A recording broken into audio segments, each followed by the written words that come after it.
சிறகடிக்க ஆசை சீரியல் இன்னைக்கான எபிசோடில் அருண் வந்து 15 லட்சம் எனக்கு வேணும் அப்படின்னு சொல்லி கேட்பாரு. ஆனால் முத்து சொல்லுவாங்க, அவ்வளோ அமௌண்ட் எங்களால் எப்படி மேடம் தர முடியும்? செல்வா வந்து ஒரு டிரைவர், அவன் 15 வருஷமாக வேலை பார்த்துக்கிட்டு இருக்கான். அவன் வேலை பார்த்தா மட்டும்தான் அவங்க வீட்டில் சாப்பிட முடியும். அவ்வளோ கஷ்டம்.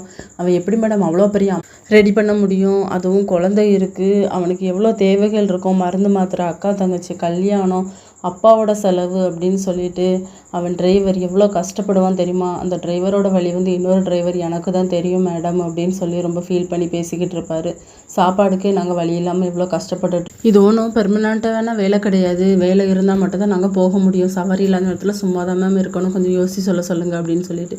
அதெல்லாம் முடியாது, எங்கள் அம்மாவோட உயிருக்கு வந்து நீங்கள் விலை பேசுகிறீங்களா? சரி, உங்களுக்கு வேண்டாம் எனக்கு வேண்டாம், 5 லட்சம் எனக்கு வேணும் அப்படின்னு சொல்லி கேட்கும்போது அதையும் முடியாதுங்கிற மாதிரி தான் சொல்லுவாங்க. மீனா கூட அப்படி தான் சொல்லுவாங்க. ஆனால் சீதா தான், மாமா இதை எப்படியாவது முடிச்சு விட்டுருங்க மாமா, பிரச்சனை வேண்டாம் அப்படின்னு சொன்ன உடனே செல்வமும் சரி நான் தர்றேன், கொஞ்சம் கொஞ்சமாக தர்றேன் அப்படின்னு சொல்லி, இல்லை 1 மாதத்துல எனக்கு வந்து நீங்கள் தந்தாகணும் அப்படின்னு சொல்லிட்டு அருண் வந்து கிளம்பிடுவார். இன்னொரு பக்கம் முத்துமீனா 2 பேருமே வீட்டில் வந்து நடந்த விஷயத்தை எல்லாத்தையுமே சொல்லிக்கிட்டு இருப்பாங்க அண்ணாமலை கிட்ட. உடனே மனோஜ் வந்து, அவனாக இருக்கப்பே 5 லட்சம் கேட்டிருக்கான், நானாக கோடிக்கணக்கில் கேட்டிருப்பேன் அப்படின்னு சொன்ன உடனே, ஏன்டா நான் உனக்கு சாகணுமா அப்படின்னு சொல்லி விஜயா வந்து திட்டுவாங்க. அப்படி இல்லாமல் சும்மா சொன்னேன் அப்படின்னு சொல்லிட்டு இதோட இன்னைக்கான எபிசோட் முடியுது.